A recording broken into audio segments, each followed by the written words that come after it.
यूँ कहो 2024 में ही बंद हो जाएगी और 2024 का लोकसभा चुनाव किसी भी कीमत पर, मोदी जी भी सुन ले और इलेक्शन कमीशन भी सुन ले, होने नहीं देंगे ईवीएम से।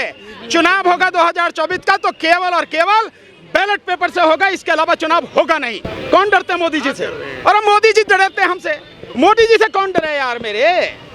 मोदी जी कर लें, उनके पास सब तोप तमंचे सारे, हमें मार दें, गिरफ्तार कर लें, हम काहे को डरते हैं मोदी जी से? हमारे साथ में देश की तमाम जनता है। अब क्या बात कर, ये हमारे स्वागत के लिए आई है भाई। स्वागत भाई ऐसा है, जब वीआईपी लोग निकलते हैं और इस देश की जनता से बड़ा वीआईपी कोई नहीं होता, तो पुलिस चाहिए ना खूब मात्रा में उसकी सलामी देने के लिए, उसका सम्मान करने के लिए, उसीलिए पुलिस आई।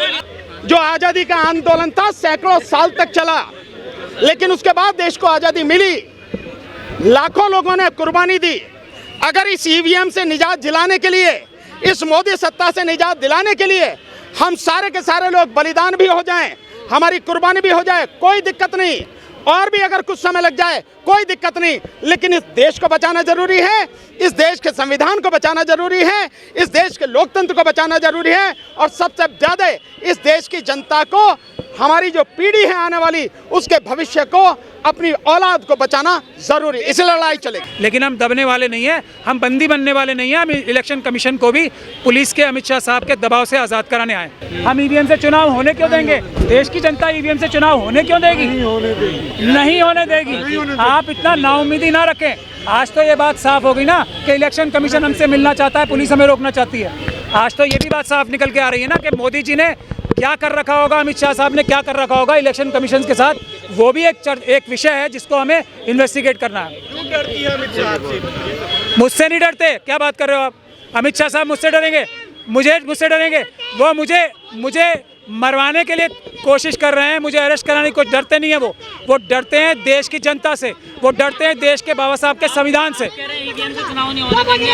8 लाख मशीनों का, नई मशीनों का ऑर्डर कराया है इलेक्शन कमीशन ऑफ इंडिया ने। मोदी जी ने जितने पैसे में अपना एक जहाज खरीदा है, अगर वो जहाज ही लीज पे दे देंगे तो ईवीएम की मशीनों की जगह पेपर बैलेट से चुनाव हो जाएंगे। मोदी जी का जहाज ही तो है, सिर्फ वही तो देना है।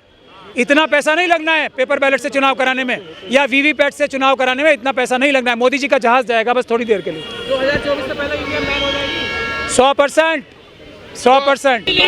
हो सकता, कुछ भी हो सकता है, कुछ भी हो सकता है। पिछले 5 से 7 साल से लगातार आप प्रोटेस्ट कर रहे हैं ईवीएम को लेकर, तो इस बार ऐसा क्या बदला? आजादी की, आपको लग रहा है कि इस बार बैन हो ही जाएगा? आजादी की लड़ाई में समय लगता है। राहुल गांधी भाग जोड़ रहे हैं। आप एक मिनट, कितना सपोर्ट मिल रहा है इसका उदाहरण बता देता हूँ।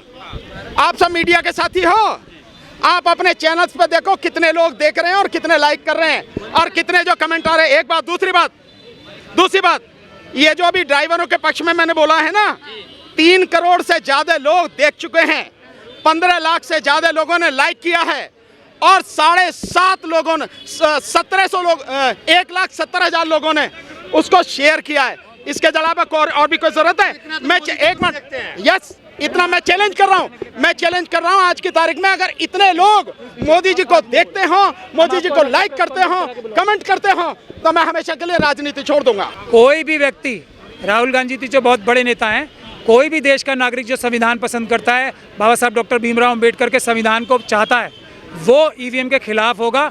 वो हमें सपोर्ट नहीं करेगा, ईवीएम का विरोध करेगा, पेपर बैलेट को सपोर्ट करेगा। हमारी सपोर्ट ना सपोर्ट की कोई बात। हजारों पार्टियां देश में, कितनी आपके साथ में आई हैं? मैंने आपको बताया ना, ये लड़ाई हमारी है ही नहीं, ये जनता की लड़ाई है। जनता के साथ हर एक पॉलिटिकल पार्टी है। बीजेपी ने खुद इसका विरोध किया है ईवीएम का।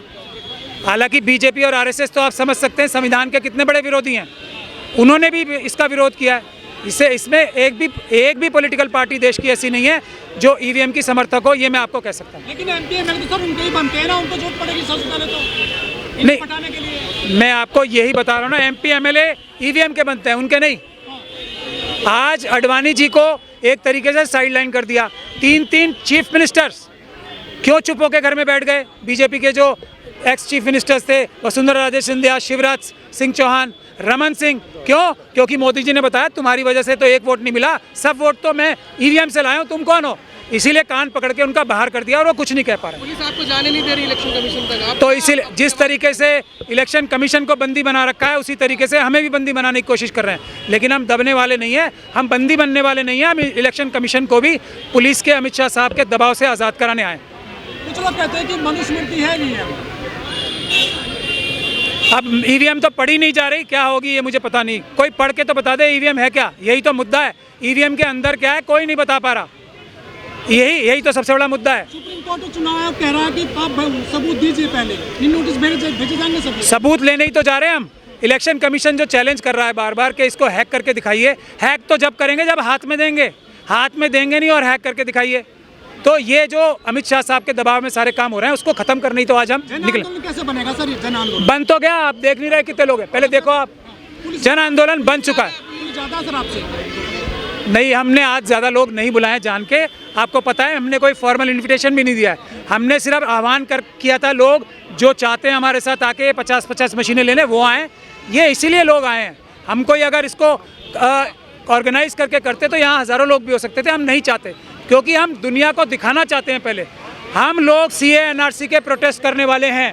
हम ऐलान कर रहे हैं यहाँ पे, उससे भी बड़ा CAA NRC से बड़ा प्रोटेस्ट होगा ईवीएम के लिए, ये मैं ऐलान कर रहा हूँ। लेकिन हम लोग देश में व्यवस्था बनाए रखना चाहते हैं। हम देश की शांति भंग नहीं करना चाहते। हम RSS और BJP को मौका नहीं देना चाहते। हम पूरी दुनिया को दिखा देना चाहते हैं कि हम कितने शांतिपूर्ण ढंग से, हम कितने बर्दाश्त से, सब्र से काम कर रहे थे। लेकिन जब देश बचाने की बात आएगी तो हम रुकेंगे नहीं। हम शांतिपूर्ण ढंग से, जैसे CAA NRC के प्रोटेस्ट हुए थे, किसान आंदोलन हुआ था, कल ट्रांसपोर्ट का आंदोलन आपने देखा, उससे भी बड़ा आंदोलन होने जा रहा है। मैं और भानु जी और हमारे सारे मुट्ठीभर साथी ये आज ऐलान कर रहे हैं। हमने लोगों को रोका हुआ है अभी, नहीं तो लोग कितने सड़कों पे आएंगे। आप जो डिबेट्स कर रहे हैं उसमें आप अपने कमेंट्स उठा के देख लीजिए लोगों के। जो लोग हम लोग डिबेट्स में आ रहे हैं उसमें से 100 कमेंट्स हम लोगों के फेवर में होते हैं, 1 कमेंट को ईवीएम के फेवर में होता है। आप जरा जाके देख लीजिए। क्या माना जाए 2024 चुनाव से पहले ईवीएम बंद हो पाएगी? जनता चाहेगी तो 100% बंद होगी। और जो जनता चाह रही है आप लोगों के सामने है। पुलिस की ये मौजूदगी यहाँ पे दिखा रही है कि पुलिस भी जानती है कि ईवीएम धोखा है और किसी तरीके से हमारी आवाज़ दबानी। वोट तो पुलिस वालों की भी लूट रही है। इस देश के हर वोटर की वोट लूट रही है। दुनिया का कोई भी देश ऐसा नहीं है जिसमें बैलेट पेपर से चुनाव ना होता। कोई देश ऐसा नहीं है। भारत में भी हमेशा से चुनाव बैलेट पेपर से ही होता है। आज भी लोकल बॉडी के चुनाव बैलेट पेपर से होते हैं। विपक्ष उठा तो रही है। विपक्ष ने तो चिट्ठियां लिख दी, विपक्ष ने इतने बड़े बड़े प्रेस कॉन्फ्रेंसेस कर दी। विपक्ष से क्या उम्मीद करते हो? देश की जनता, आंदोलन शुरू हो गया ना। विपक्ष से बड़ी जो ऑर्गेनाइजेशन है, देश की सबसे बड़ी जो संस्था है, जो भारत की जनता है, उसने आंदोलन शुरू कर दिया है। तो अब विपक्ष तो जनता के नीचे ही है ना, जनता से तो सभी नीचे हैं। जब जनता ने आंदोलन शुरू कर दिया तो विपक्ष भी इसमें आएगा, इसमें कोई शक नहीं। प्लानिंग क्या है? तब कहाँ जाओगे यहाँ से? यहाँ से इलेक्शन कमीशन जा रहे हैं। उन्होंने हमें उम्मीद है कि हमारे लिए मशीनें तैयार रखी हुई हैं, इसीलिए पुलिस हमें रोकना चाहती है।